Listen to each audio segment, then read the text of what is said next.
탈출기와 거울보기 17번째 계약 체결을 위한 준비. 김영선 루시아 소녀. 시나이산에 도착한 이스라엘 백성은 하느님과 계약을 맺기 위한 준비에 들어갑니다.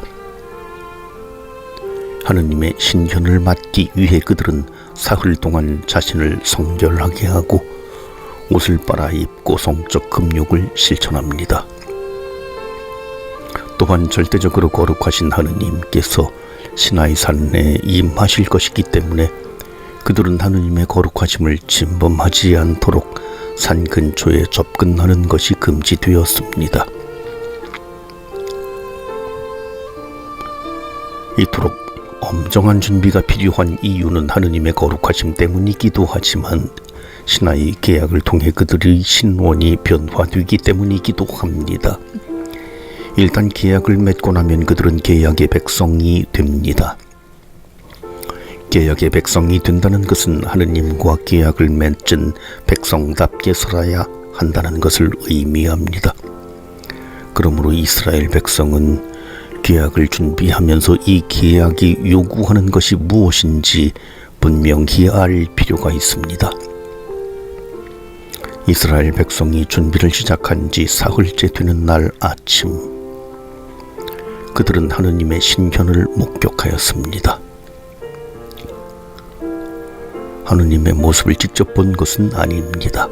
이스라엘 백성은 우레소리와 함께 번개가 치는 가운데 짙은 구름과 연기로 뒤덮인 산 위에 불의 모습으로 오신 하느님만을 보았을 따름입니다. 하느님은 이스라엘 백성과 계약을 맺으실 만큼 그들과 가까운 분이시긴 하지만 여전히 그들이 다 파악할 수 없는 신비이십니다. 이스라엘 백성은 이러한 하느님의 모습에 큰 두려움을 느낍니다. 하느님께서 크고 두려운 모습으로 나타나신 목적은 그들이 하느님을 경외하여 죄 짓지 않게 하려는 것이었습니다. 시나이산에 나타나신 하느님은 직접 이스라엘 백성에게 그들이 맺게 될 계약의 조건을 말씀하십니다. 그것이 바로 십계명입니다. 시나이 계약은 조건적인 계약이어서 이스라엘 백성이 계약의 조건을 준수할 때만 그 효력이 유지됩니다. 이 계약의 효력이란 하느님은 이스라엘의 하느님이 되고 이스라엘은 하느님의 백성이 되는 것입니다. 곧 하느님은 전적으로 이스라엘 편이 될 것이며 그들의 권리를 보호하실 것입니다. 그리고 이스라엘은 오직 하느님께만 충성을 바치는 백성이 되어 그들이 하느님의 것임을 세상에 드러내게 됩니다. 십계명 뒤에 나오는 계약법전은 이 계약이 구체적으로 어떻게 실천되어야 하는지를 알려줍니다. 이스라엘 백성이 이 법을 준수한다면 하느님과의 계약은 언제까지나 유효합니다. 십계명은 10가지 말씀을 뜻하며 이 말씀은 하느님과 함께 살아간다는 것이 구체적으로 어떻게 사는 것인지를 명약관하하게 제시합니다. 이번 달에는 십계명의 첫 세 계명을 살펴보겠습니다. 십계명의 첫 세 계명은 하느님과 이스라엘이 친밀한 관계를 지속할 수 있는 조건을 알려줍니다. 먼저 이스라엘은 한 분이신 하느님만을 흠숭해야 합니다. 이 말은 그 어떤 것도 하느님보다 더 중요하게 여기거나 하느님보다 더 두려워해서는 안 된다는 뜻입니다. 만약 우리가 하느님이 아닌 어떤 것을 두려워한다면 그 두려움의 대상을 하느님보다 더 우위에 둔다는 의미입니다. 그러므로 우리가 무엇을 두려워하며 사는지, 누구의 눈치를 보며 사는지를 잘 성찰해 볼 필요가 있습니다. 하느님 한 분만을 섬긴다는 말은 또한 그 어느 것도 하느님 자리에 두지 않는다는 의미입니다. 그것 없이는 살 수 없으리라 여기며 애착하는 대상이 하느님인 사람은 정녕 행복합니다. 그 사람은 하느님의 사랑을 차고 넘치도록 누릴 것입니다. 하느님은 당신을 사랑하고 당신이 명하신 계명을 지키는 이들에게 천대에 이르기까지 자애를 베푸는 분이시기 때문입니다. 하지만 하느님은 당신을 미워하는 이들에게는 3대, 4대에 이르기까지 그 죄를 물으신다고 합니다. 어떤 이들은 이 말씀에 걸려 넘어집니다. 하느님은 참 잔인한 분이라고 말하는 이들도 있습니다. 그러나 1000대와 3, 4대는 비교가 안 되는 숫자입니다. 그분의 자애는 심판보다 훨씬 더 큽니다. 두 번째 계명은 하느님의 이름을 함부로 부르지 말라는 것입니다. 이 말씀을 이해하려면 우리가 언제 하느님의 이름을 부르는지를 생각해 보면 됩니다. 하느님께 무엇인가를 간청하거나 그분을 찬미할 때 우리는 그분의 이름을 부릅니다. 다른 이들에게 그분을 선포할 때도 그렇게 합니다. 그런데 만약 거짓 맹세를 하거나 하느님의 이름을 모독하려고 혹은 다른 이를 저주하거나 괴롭히려고 그분의 이름을 부른다면 어떻게 되겠습니까? 그런 목적으로 하느님의 이름을 불러서는 안 되겠습니다. 세 번째 계명은 안식일을 지키라는 규정으로 이는 적어도 일주일에 하루는 온전히 주님을 위해 바치라는 것입니다. 창조 때 하느님께서는 엿새 동안 모든 것을 만드시고 이렛 날에 쉬셨습니다. 이것이 하느님께서 만드신 창조의 질서입니다. 이 질서에서 배제되는 것은 아무것도 없습니다. 안식일에는 집안의 식구뿐만 아니라 남종과 여종, 집짐승과 이방인들도 모두 쉬어야 합니다. 우리는 세례성사를 통해 이 계약에 참여합니다. 이 세 계명을 우리는 어떻게 살고 있습니까? 성공과 성취를 하느님보다 앞세우며 부와 권력을 숭배하고 있지는 않습니까? 안식일의 쉼을 어떤 식으로 실천하고 있습니까? 다른 이의 쉴 권리를 강탈하는 이 세상에 협력하지는 않습니까? 십계명은 여전히 새로운 거울로 우리 모습을 비춰줍니다.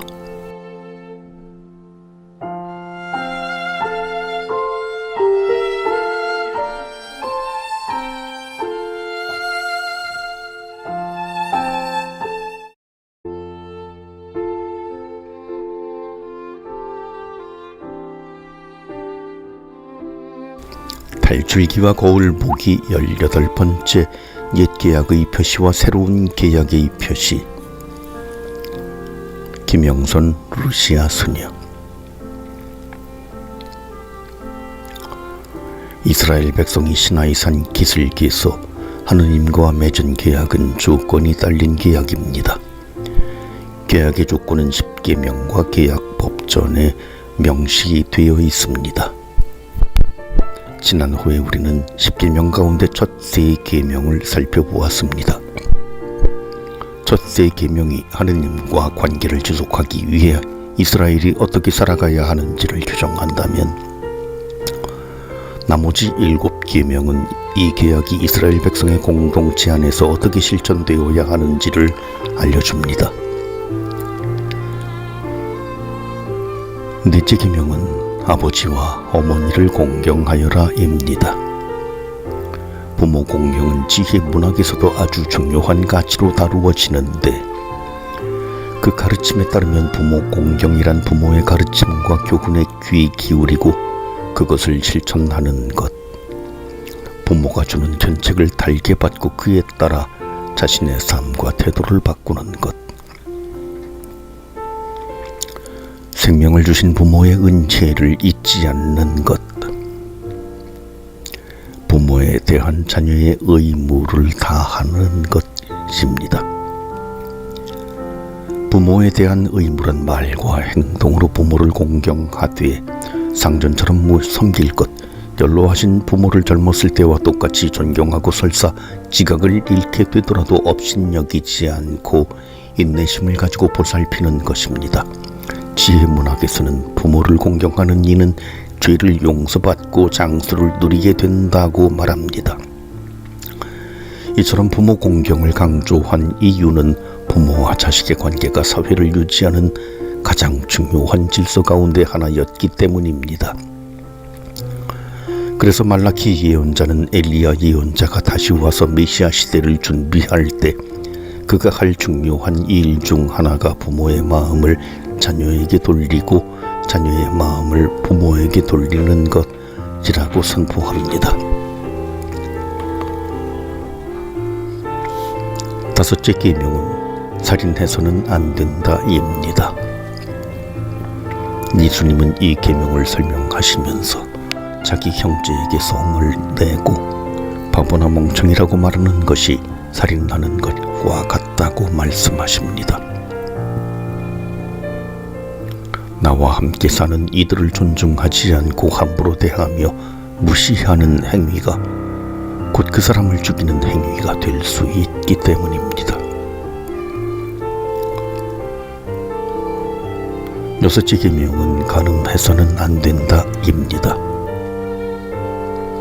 예수님은 이 계명을 음욕을 품고 다른 이를 바라보는 것이 곧 마음으로 간음하는 것이라고 설명하십니다.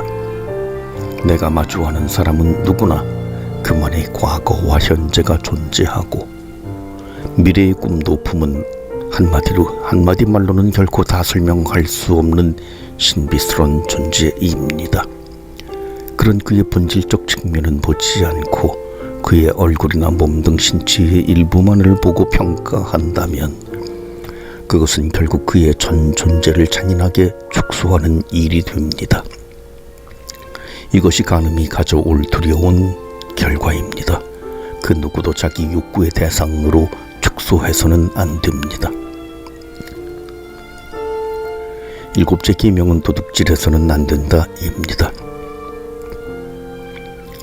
남의 것을 강제로 뺏는 것만이 도둑질이 아니라 내 몫이 아닌 것을 갖는 것, 다른 이들에게 돌아가야 할 몫을 차지하는 것도 도둑질입니다. 충분함의 윤리를 주장하는 이들은 충분히 쓰고도 남는 것은 다른 이의 몫이 되어야 한다고 말합니다. 만약 내 서랍에 옷장에 1년 동안 한 번도 건드리지 않은 물건이 있다면 그 물건은 내게 필요 없는 것인 동시에 다른 이의 몫이라는 말입니다. 이렇게 생각하면 저는 제 몫이 아닌 많은 것을 소유한 도둑인 셈입니다. 1년에 한두 차례 가진 것들을 정리해야 할 이유가 분명해집니다. 여덟째 계명은 이웃에게 불리한 거짓 증언을 해서는 안 된다입니다. 구약시대의 법정에서는 적어도 2명 이상의 증인이 있어야만 유죄가 성립됩니다. 그런데 만약 누군가가 악의를 품고 거짓 증언을 한다면 억울한 사람이 목숨을 잃을 수도 있습니다. 그 대표적인 예가 나봇입니다.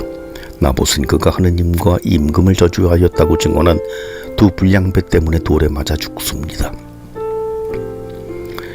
이처럼 없는 사실을 지어내는 것도 거짓 증언이지만 헛소문을 퍼뜨리는 것도 거짓 증언에 해당합니다.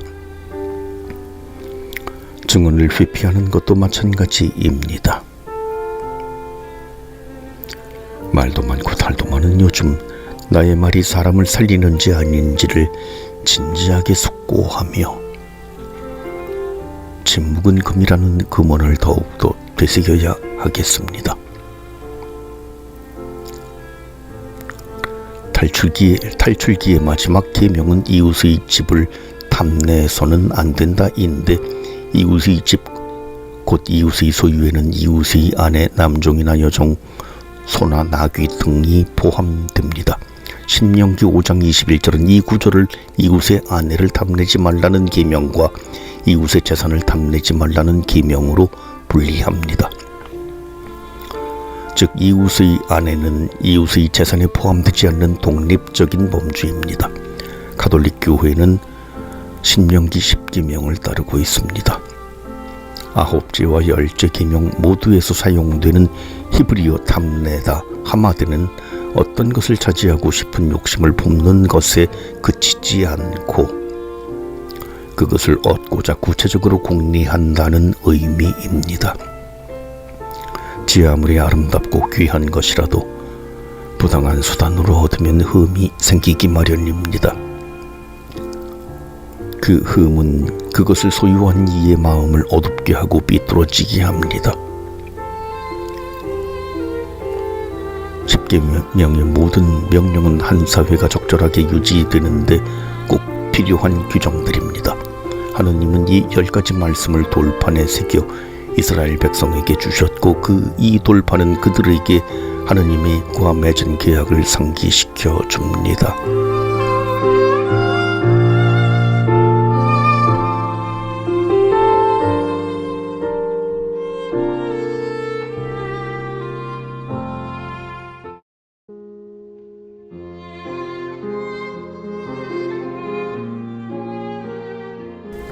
탈출기와 거울보기 19번째 계약법전에 담긴 사랑의 지혜. 김영선 루시아 수녀. 시나이 계약의 체결은 탈출기 24장에서 이루어집니다. 우리는 시나이 계약의 조건이 되는 십계명과 계약법전의 내용을 보고 있습니다.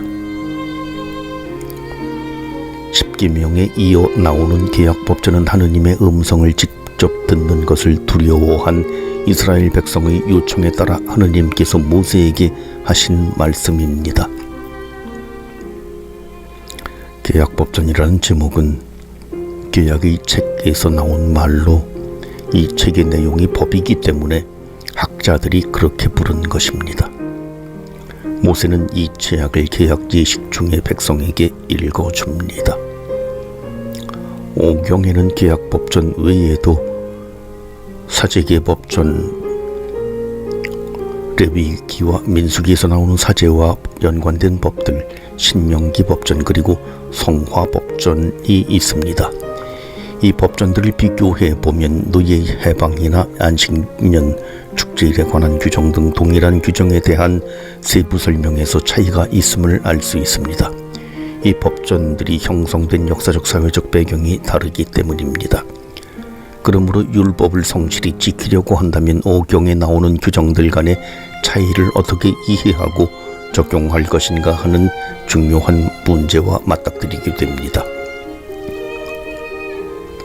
이 때문에 예수님 시대에는 서로 다른 성경의 법을 어떻게 해석하고 적용할 것인가를 설명해 줄 율법학자들이 필요했습니다.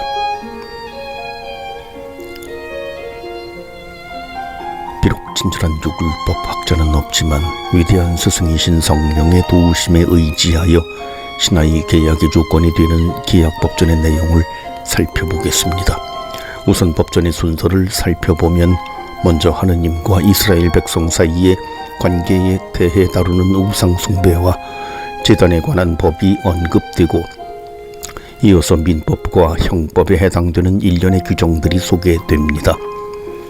윤리적 종교적 권고 모음이 그 뒤를 따르고 이 법률 규정들을 지킬 때에 따라오는 보상과 경고를 언급하는 후문으로 법전은 종결됩니다.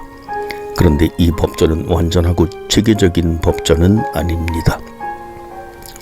왜냐하면 법을 구체적으로 어떻게 적용할 것인지에 대한 설명도 없고 상거래나 결혼과 상속행정에 관한 법은 거의 포함되어 있지 않기 때문입니다.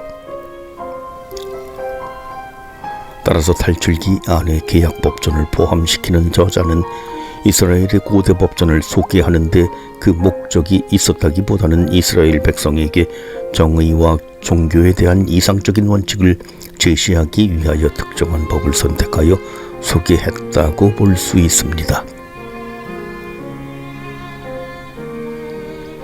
계약법전은 제단에 관한 법으로 시작됩니다. 계약법전뿐만 아니라 성화법과 신명기법전 모두 예배와 예배 장소에 대한 법으로 시작됩니다. 이를 통하여 그들이 가장 중요하게 여기는 것이 무엇인지가 드러납니다. 탈출기 20장 24, 25절은 흙이나 다듬지 않은 돌로 제단을 쌓되 주님의 이름을 기억하여 예배하려는 곳이라면 어디든지 제단을 쌓을 수 있다고 규정합니다. 그러나 신명기 법전의 첫머리인 신명기 12장 5절에서는 하느님께서 당신의 이름을 두시고 당신의 거처로 삼으시려고 선택하시는 곳, 바로 그곳에서만 제단을 쌓고 주님을 예배할 수 있다고 명합니다. 따라서 제단을 쌓을 때 충돌하는 이 두 법 중 어느 규정을 따라야 하는지 묻지 않을 수 없습니다. 아마도 탈출기의 규정은 이스라엘 백성이 정착하기 이전의 상황을 반영한 것으로 약속의 땅을 향해 나아가는 여정 중인 이스라엘에게는 어디에서든지 제단을 쌓고 하나님을 예배할 수 있다는 규정을 지키는 것이 훨씬 더 실천 가능했을 것입니다. 이와 같이 이스라엘이 처한 사회 역사적 상황에 따라 그들의 삶을 규정하는 법규도 변화될 수 있습니다. 그러므로 성경의 법은 그것이 무엇을 어떻게 규정하고 있는지도 알아야 하지만 근본적으로 그 법이 무엇을 말하고자 하는지를 파악하는 것이 더 중요합니다. 제단에 관한 법은 우리 자신이 하느님을 어떻게 예배하고 있는지에 대해 성찰해 보도록 초대합니다. 제단에 관한 법 규정이 말하고 있듯이 이스라엘 백성은 하느님을 예배하되 공동체 안에서 그리고 정해진 규정 안에서 하였습니다. 이것은 그들의 예배가 율법주의적인 성격이 강하다는 것을 말하는 것이 아닙니다. 하느님을 예배한다는 것은 나의 욕구와 필요를 내 삶의 중심에 두는 것이 아니라 하느님을 중심에 두는 것을 의미합니다. 하느님을 내 삶의 중심에 두려면 수시로 주인 행세를 하려고 하는 나의 욕구와 의지를 길들일 필요가 있습니다.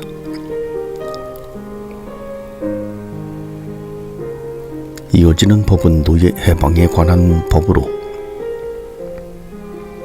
히브리인이 종이 되었을 경우에 7째 해에는 해방시켜주라는 규정입니다. 이 법이 여자 노예에게는 동등하게 적용되지 않는다는 한계를 가지고 있지만 그럼에도 불구하고 그 법의 취지는 묵상해 볼 만합니다. 이 법은 적어도 7년마다 종속관계가 발생하게 된 이유가 무엇이든 형제 관계로 회복할 것을 요청하고 있습니다. 이는 물론 옛 규정이지만 우리 삶에 필요한 지혜를 제공합니다. 만약 우리가 적어도 7년마다 어긋난 인간관계를 다시 회복하려는 노력을 기울인다면 우리가 사는 세상은 조금 더 살맛나는 세상이 될 것입니다. 이어지는 법 규정들, 특히 탈출기 21장 12절부터 23절 19에 언급된 법 규정들도 내 삶에 적용할 수 있는 부분이 있는지 찾아보고 있다면 그것을 어떻게 적용해 볼 수 있는지 묵상해 보시기 바랍니다. 그러면 법 뒤에 감춰진 사랑의 지혜를 만나게 될 것입니다.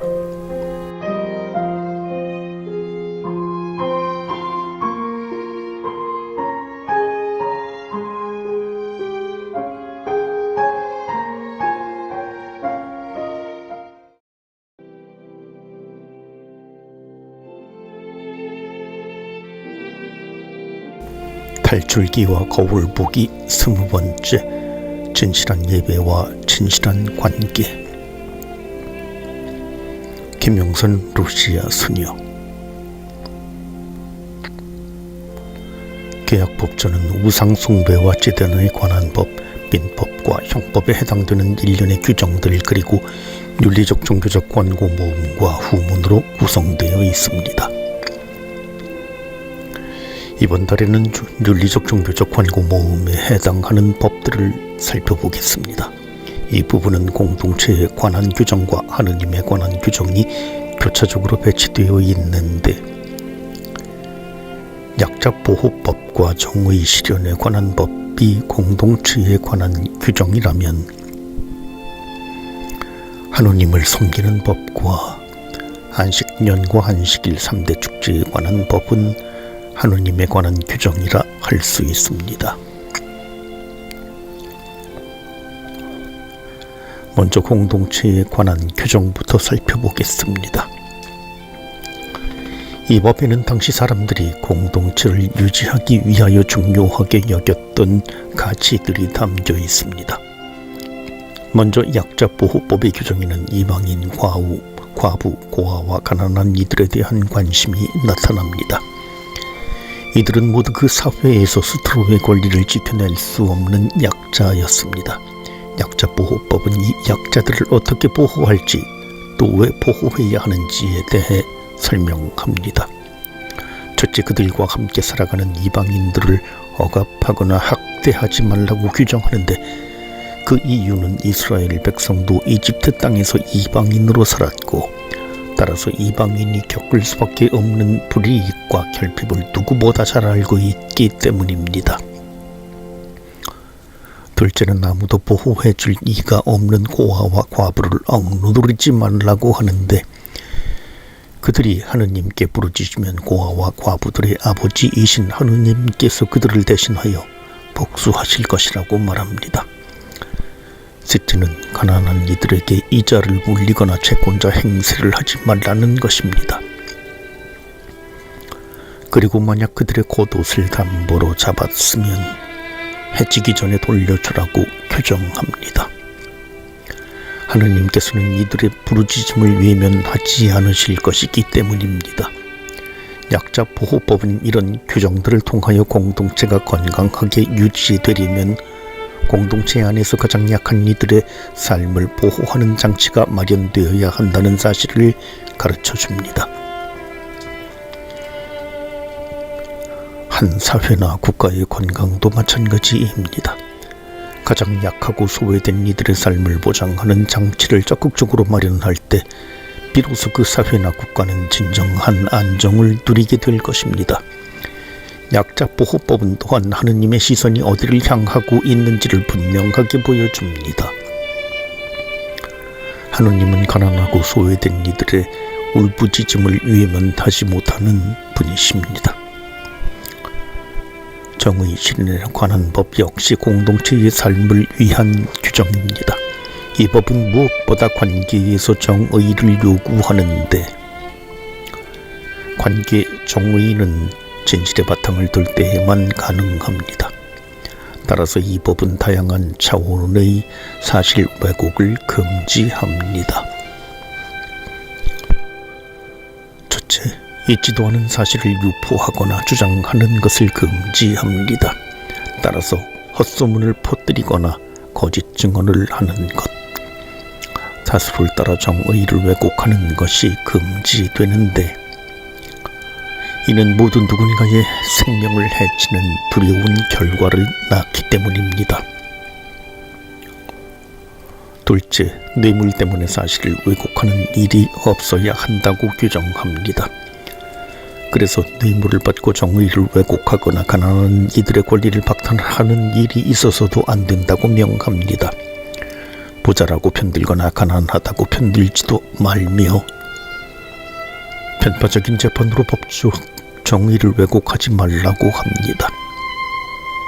정의 실현에 대한 요구는 인간관계에만 적용되는 것이 아니라 집짐승들에게도 해당됩니다. 비록 원수의 손은 악귀라고 하더라도 길을 잃거나 쓰러져 있을 때 외면하지 말고 돌보아 줄 것을 요구하고 있습니다. 하느님에 관한 법률 역시 공동체를 위한 규정과 밀접히 연관되어 있습니다. 하느님을 섬기는 법은 하느님을 욕하지 말 것을 명령하는데, 이는 백성의 수장을 저주하지 말라는 그 규정과 연결되어 있습니다. 백성의 수장은 하느님이 선택하셨기에 수장을 모독하는 것은 곧 하느님을 모독하는 것과 같기 때문입니다. 또한 곡식의 만물과 짐승의 맏자식은 하느님에게 속한 것이므로 주저하지 말고 기꺼이 그것을 하느님께 바쳐야 합니다. 거룩한 하느님에게 속한 거룩한 백성으로서 그들이 거룩함을 드러내는 한 방법은 맹수에게 찢긴 짐승의 고기를 먹지 않는 것이라고 규정합니다. 또 안식년의 휴경과 안식일의 쉼도 하느님을 섬기는 방법으로 제시됩니다. 안식일의 쉼은 하느님을 섬기는 것일 뿐만 아니라 소와 나귀, 종과 이방인들 역시 쉴 수 있게 하려는 인도주의적 배려이기도 합니다. 하느님 이외의 다른 신을 예배하는 것도 금지됩니다. 또 적어도 1년에 3번 무교절과 수확절, 추수절에는 모든 남자가 주님 앞에 나와 그분을 예배해야 한다고 규정하고 있습니다. 하느님께 나올 때는 빈손으로 와서는 안 되며 땅에서 얻은 만물 가운데 가장 좋은 것을 가져오고 누룩이 든 빵은 바치지 말라고 합니다. 축제에 관한 이런 규정은 하느님을 섬기는 일이 개인적인 차원에 국한되는 것을 막아줍니다. 함께 모여 하느님을 예배하면서 그들은 하느님을 섬기는 일이 이웃을 섬기는 일과 별개일 수 없음을 확인하게 될 것입니다. 이제 탈출기의 계약법전이라는 거울에 우리 공동체를 비추어 봅시다. 우리 공동체의 약자들은 누구입니까? 그들은 우리 공동체에서 어떻게 살아가고 있습니까? 우리는 그들을 위한 어떤 배려와 나눔을 실천하고 있습니까? 공동체 안에서 우리가 나누는 관계는 진리의 바탕을 둔 것입니까? 우리 공동체가 하느님께 드리는 예배는 어떠합니까? 하느님께서는 진실하게 예배드리는 이들을 찾고 계십니다.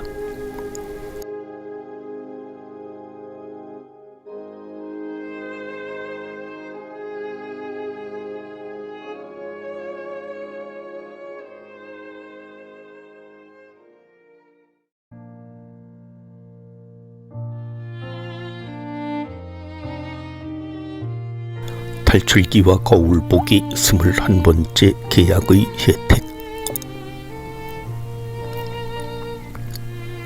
김영선 루시아 스녀.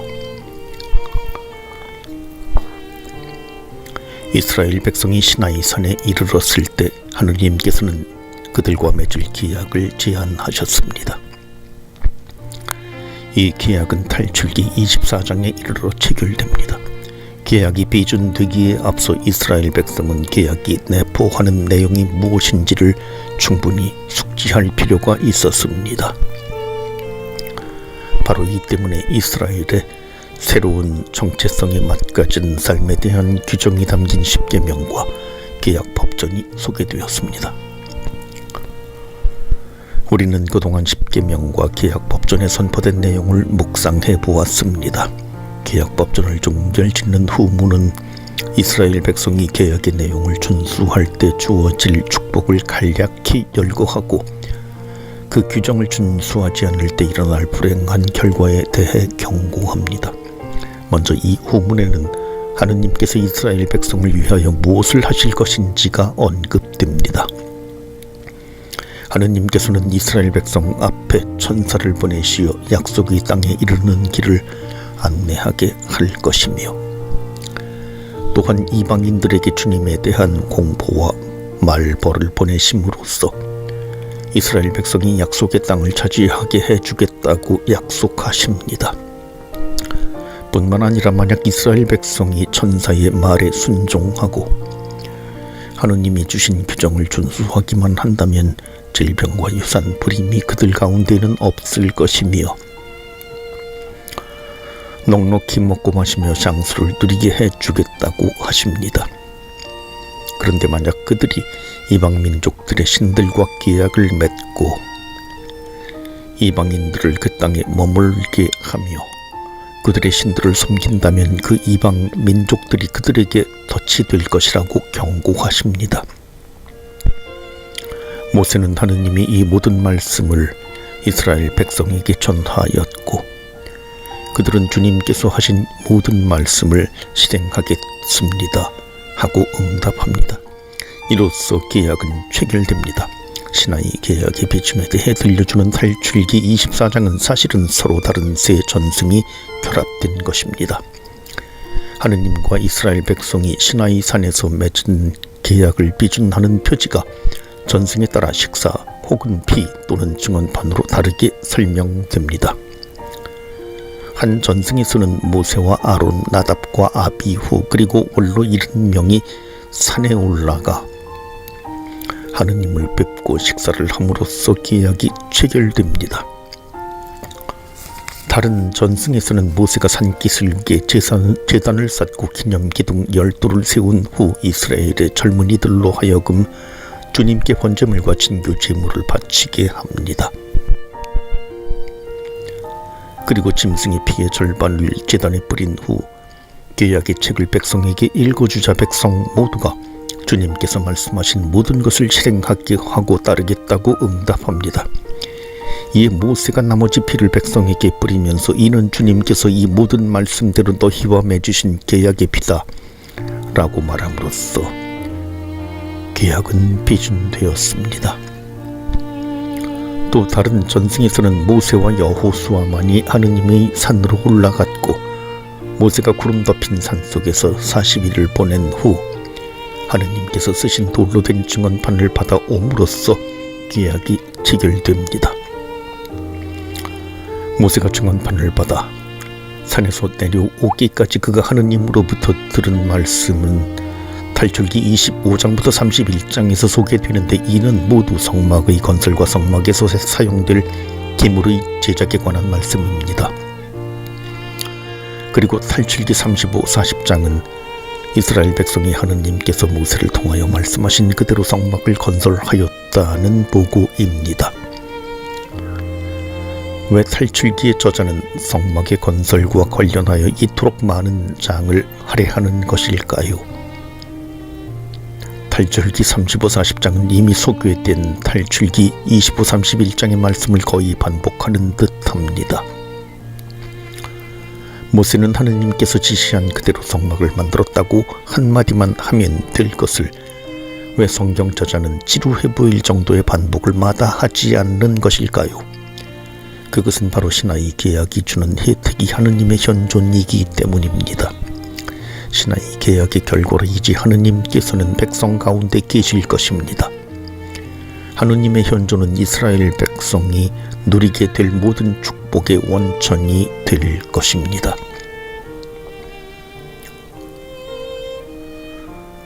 그러기에 이스라엘 백성은 하느님을 모시기에 적합한 장소를 마련해야 합니다.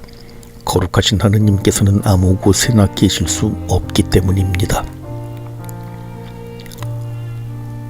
그래서 하느님께서는 모세에게 당신이 계실 곳을 어떻게 성별하고 마련해야 하는지를 자세히 설명하시는 것입니다.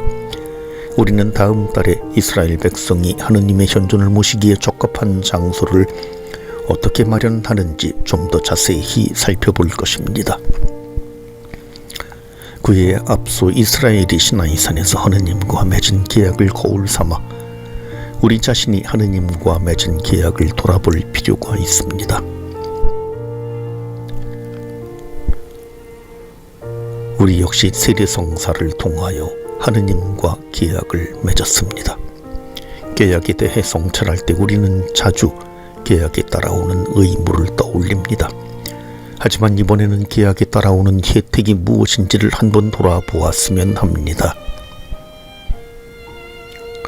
시나이 계약의 혜택이 하느님의 현존이라면 하느님과 계약을 맺은 우리 각자에 주어진 혜택은 무엇일까요?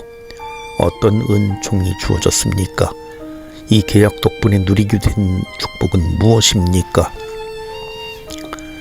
이 계약을 통하여 하느님께서 우리 각자에게 약속하신 것은 무엇인가요? 하느님은 그 약속에 성실하셨습니까? 하느님과 우리 각자가 맺은 계약의 역사 안에 하느님께서 남겨놓으신 발자국을 돌아보는 한 달이 되시길 바랍니다. 이는 성막의 건설과 성소의 기물들의 제작에 대해 설명하는 탈출기 25장부터 31장을 읽기 위한 좋은 준비가 될 것입니다.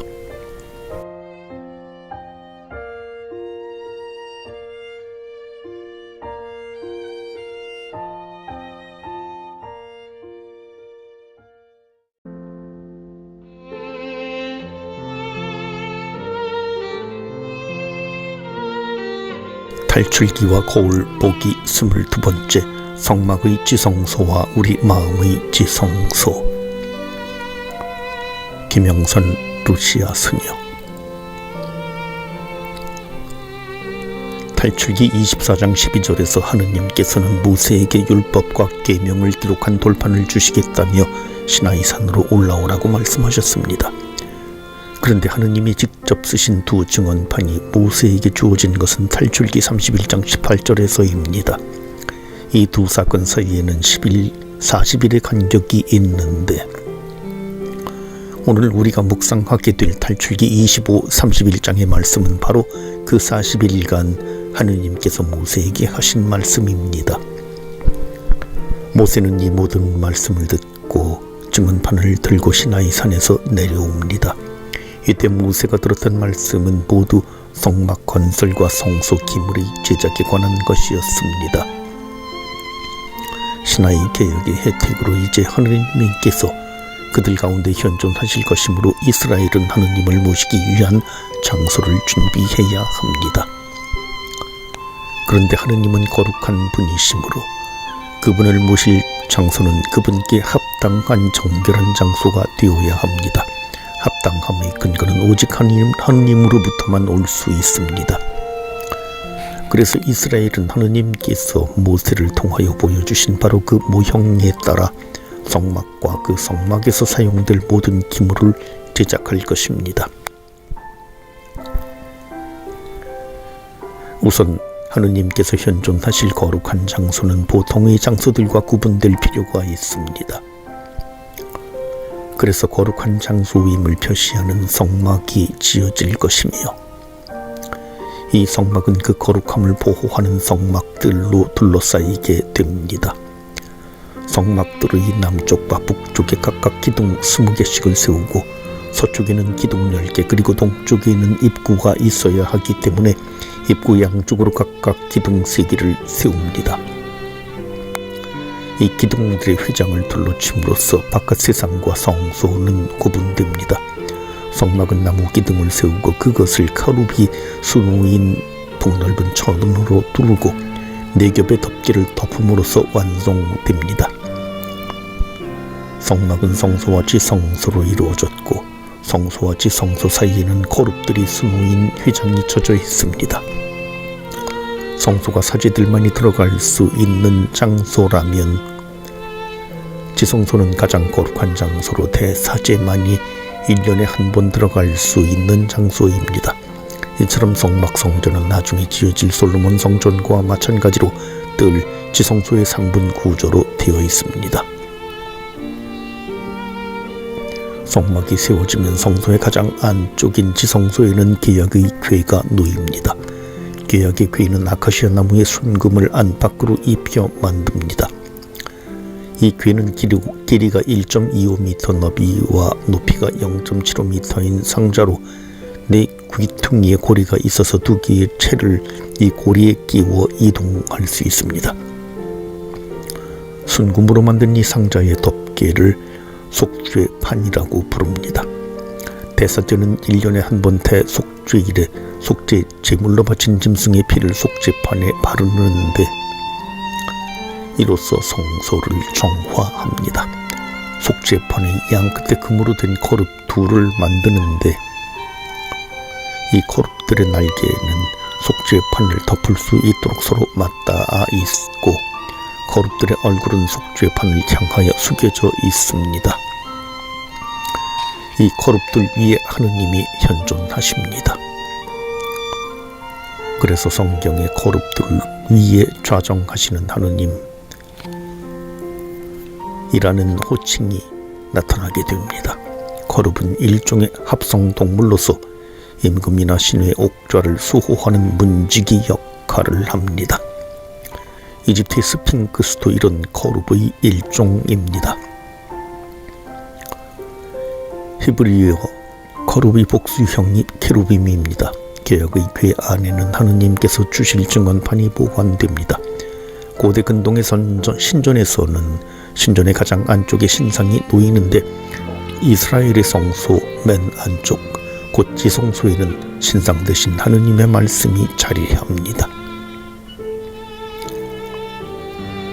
계약궤가 지성소와 성소를 구분하는 휘장 안쪽에 있다면 휘장 바깥쪽, 곧 성소에 놓이게 되는 기물들은 분향제단과 제사상 순금 등잔대입니다.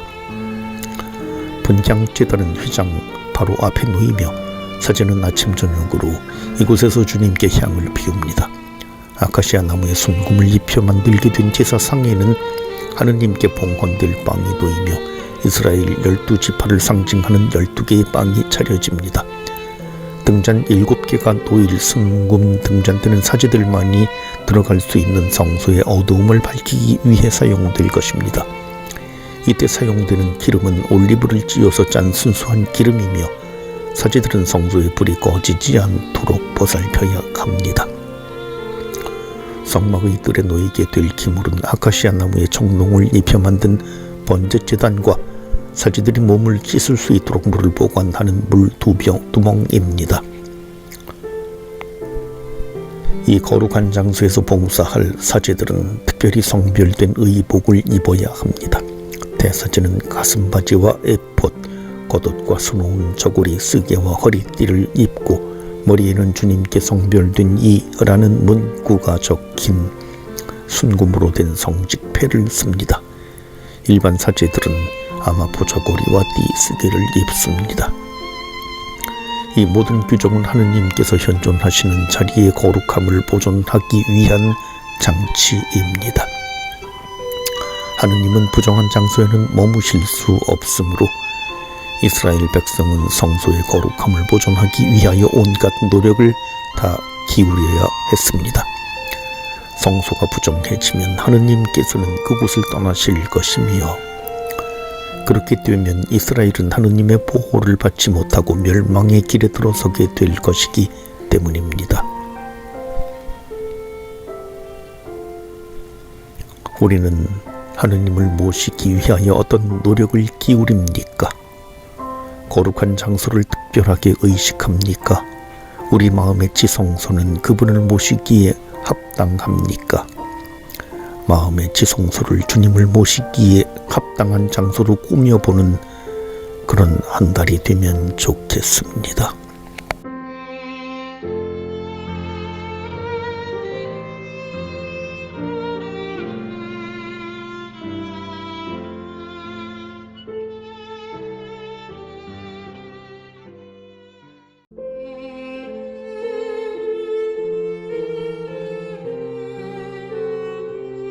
탈출기와 거울보기 23번째 금송아지와 계약 위반. 김영선 루시아 수녀. 모세가 하느님께 주문판을 받기 위하여 산으로 올라갔던 40일 동안 이스라엘 백성은 하느님의 부재를 체험합니다. 모세는 언제 산에서 내려올지 알 길이 없고 하느님은 과연 그들과 함께 계시는지 의심스럽기만 했습니다. 탈출기 32, 34장은 모세가 산에 올라가 있는 동안 이스라엘 백성에게 일어나던 중대한 사건과 그 사건의 해결 과정에 관하여 이야기합니다. 이번 달에는 금송아지 사건과 이 사건으로 일어난 하느님과 이스라엘 백성 사이의 위기를 언급하는 탈출기 32장을 다루고 다음 달에는 손상된 하느님과 백성 사이의 관계 회복에 대하여 이야기하는 탈출기 33, 34장을 다루겠습니다. 모세가 산에서 하느님에게 성막 건설과 그 성막에서 사용될 기물의 제작에 관한 말씀을 듣고 있는 동안 산 아래에 있던 백성은 모세의 지연을 감당하지 못하고 아론에게 우리를 이끄실 신을 만들어 달라고 종용합니다. 백성은 그들을 여기까지 이끌어 주신 하느님도 하느님의 종 모세도 신뢰하지 못한 것입니다. 보이지 않는 것을 믿고 기다린다는 것이 어리석게 여겨졌을지도 모릅니다. 하느님을 믿지 못한 그들은 당장의 불안을 해결하기 위하여 눈으로 보고 손으로 만질 수 있는 그 무엇을 만들고 그것으로 안정을 찾고자 합니다. 이것은 언제든 보고 싶으면 볼 수 있고 만지고 싶으면 만질 수 있는, 달리 말해서 그들 마음대로 할 수 있는 그들의 뜻에 복종하는 신입니다. 이것이 바로 우상입니다. 아론은 백성에게 금 귀고리를 거두어 녹인 후 형틀에 부어 금송아지 상을 만듭니다. 그러자 사람들은 그 금송아지 상을 보고 이스라엘아, 이분이 너를 이집트 땅에서 데리고 올라오신 너의 신이시다 하고 외쳤습니다. 백성이 만든 신상은 다른 신의 상이 아닙니다. 그들이 만들고자 하는 신은 그들을 이집트의 노예 사이에서 해방시켜 주신 분 곧 야훼 하느님이십니다. 이것은 하느님의 어떤 형상도 만들어서는 안 된다는 십계명의 규정을 명백히 위반한 것입니다. 그런데 아론은 이 상 앞에 제단을 쌓고 백성에게 내일 주님을 위한 축제를 지내자고 제안합니다. 다음날 아침 일찍 백성은 번제물과 친교 제물을 그 제단에다 바친 후 먹고 마시며 축제를 즐겼습니다. 하느님께서 보시기에 백성이 이러한 행위는 명백한 계약 위반이었습니다. 하느님께서는 모세에게 사건 전모를 말씀하시며 산을 내려가라고 재촉하십니다. 그리고 모세에게 내가 이집트에서 데려온 백성들이 타락하였으며 내가 명령한 길에서도 저리도 빨리 벗어났으니 그들을 없애고 너를 큰 민족으로 만들겠다고 말씀하십니다. 그러자 모세는 하느님의 진노를 가라앉히고자 애를 씁니다. 먼저 저 백성이 모세의 백성이 아니라 주님의 백성임을 상기시켜 드립니다. 그리고 주님의 명성과 성도들에게 하셨던 땅과 후손에 대한 약속을 생각하여 재앙을 거두어 주시기를 간청합니다. 하느님은 모세의 중재를 받아들여 백성을 전멸시키기 위해 내리려던 재앙을 거두십니다. 하지만 모세의 중재가 모든 문제를 없던 것으로 만들지는 못합니다. 백성 가운데 자리한 잘못을 제거하지 않고는 하느님과의 관계가 회복될 수 없기 때문입니다. 하느님께서 직접 새겨주신 두 개의 증언판을 들고 산 아래로 내려온 모세는 진영 가까이에 이르러 백성이 춤추는 모습과 금송아지 상을 보고 손에 들었던 돌판들을 깨버립니다. 금송아지 상을 만들므로써 백성은 계약을 위반하였고 그 결과 계약의 표지인 돌판은 무의미한 것이 되어버렸기 때문입니다. 모세는 이 심각한 계약 위반 행위를 바로잡기 위하여 4가지 조처를 취합니다. 먼저 금송아지 상을 파괴하고 이 모든 일의 책임자인 아론을 문책하며 금송아지 상을 만드는 데 가담한 이들을 처벌하고 손상된 하느님과의 관계를 회복하기 위해 애씁니다. 첫 번째 조처로 모세는 백성이 만든 금송아지를 가져다 불에 태우고 가루로 빻아 물에 뿌린 후 그 물을 이스라엘 자손들에게 마시게 하였습니다. 이는 우상을 가장 극심하게 모독하는 행위인데 결국 그 금송아지 상은 인분이 되어 나갈 것이기 때문입니다. 훗날 예후가 바알 신전을 뒷간으로 만든 것과 같은 조처입니다. 이어서 모세는 아론을 문책합니다. 왜 백성을 죄악으로 끌어들였느냐고 묻자 아론은 백성이 악으로 기울어져 있어서 그들이 원하는 대로 해주었다고 변명합니다. 아론은 큰 잘못을 범하였음에도 불구하고 하느님의 처벌은 면하였으나 이 사건으로 인하여 그릇된 지도자라는 오명을 남기고 말았습니다. 백성에 대한 권한을 지닌 지도자라면 그 백성이 범한 잘못을 자신의 탓으로 돌릴 수 있어야 하는데도 아론은 그 책임을 지려 하지 않았습니다. 아론은 백성을 하느님께로 이끄는 대신 오히려 그들의 요구에 끌려다녔기 때문에 백성은 제멋대로 행동하였습니다. 이 때문에 모세는 주님의 편에 서기로 작정한 레위인들에게 제멋대로 날뛰는 백성을 처벌하게 하였고 그 결과 3,000명 정도가 죽게 되었습니다. 모세가 취한 마지막 조처는 하느님과의 관계를 회복하기 위한 것으로 이튿날 그는 하느님을 뵙기 위하여 다시 산으로 올라갑니다. 탈출기 32장의 거울에 비친 우리는 지금 어디에 있습니까? 금송아지를 만들고 있습니까? 그 앞에서 제사를 바칩니까? 아니면 모세와 함께 산 위에 있습니까?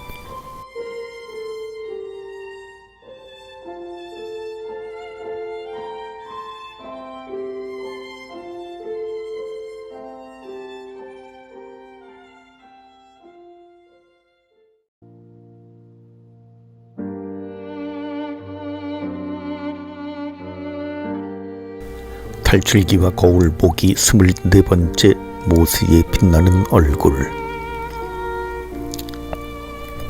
김영선 루시아 수녀. 모세의 빛나는 얼굴에 대한 성찰로 탈출기와 거울 보기를 끝맺게 되는 것은 하느님이 섭리하신 아주 적절한 마무리라고 생각합니다. 탈출기 33, 34장이 금송아지 사건으로 인해 손상된 하느님과 백성 사이의 계약 관계가 어떻게 회복되었는지를 보도한다면 35, 40장은 성막과 그 기물에 대한 하느님의 말씀이 어떻게 성취되었는지를 이야기합니다. 성막 성전에 대한 내용은 앞에서 이미 살펴보았으니 탈출기 33, 34장만 다루면 2년에 걸친 탈출기 전체의 묵상을 마무리하게 됩니다. 마지막으로 살펴보게 될 탈출기 33, 34장은 깊은 영적 의미를 가진 본문으로 거듭하여 묵상할 필요가 있습니다. 이 중요한 단락은 백성을 위해 바치는 모세의 중재 기도로 시작합니다.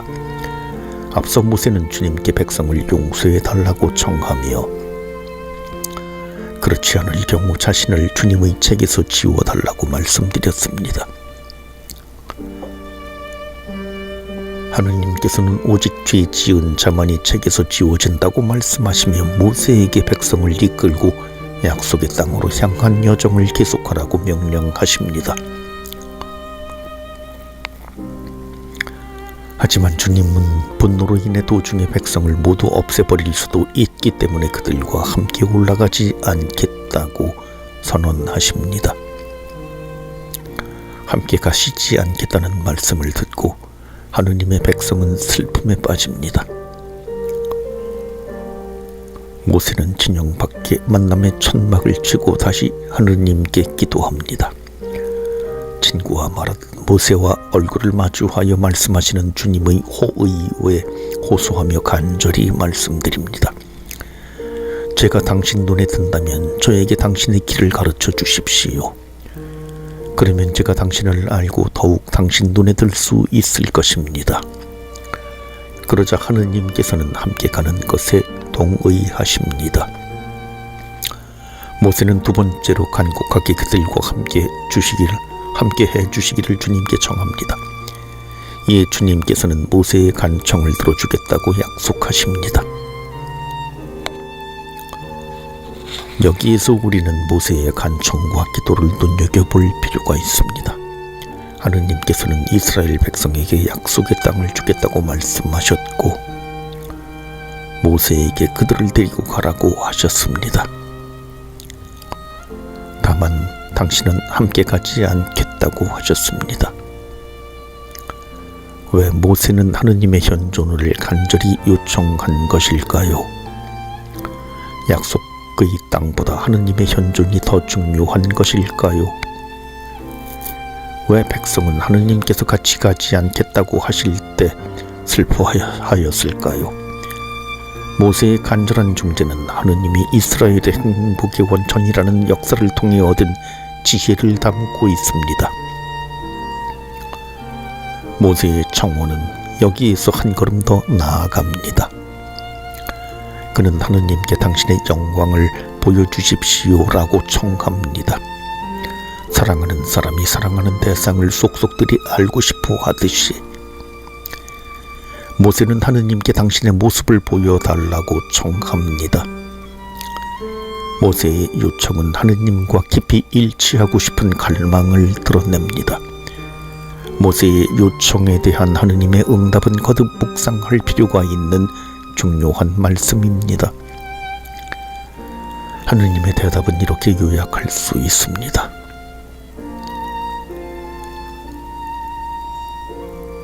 첫째, 하느님은 인간에게 선과 사랑을 베푸시며 당신을 계시하시는 분입니다. 둘째, 하느님은 전적으로 자유로운 분이어서 하느님의 자유는 인간의 조건에 매여 있지 않습니다. 나는 내가 자비를 베풀려는 이에게 자비를 베풀고 동정을 베풀려는 이에게 동정을 베푼다. 셋째, 인간은 누구도 하느님의 얼굴을 볼 수 없습니다. 곧 인간은 그분을 있는 그대로 알 수 없고 다만 그분 영광의 효과, 곧 그분의 선과 은혜와 애정의 결과를 통해서 그분을 알게 될 뿐입니다.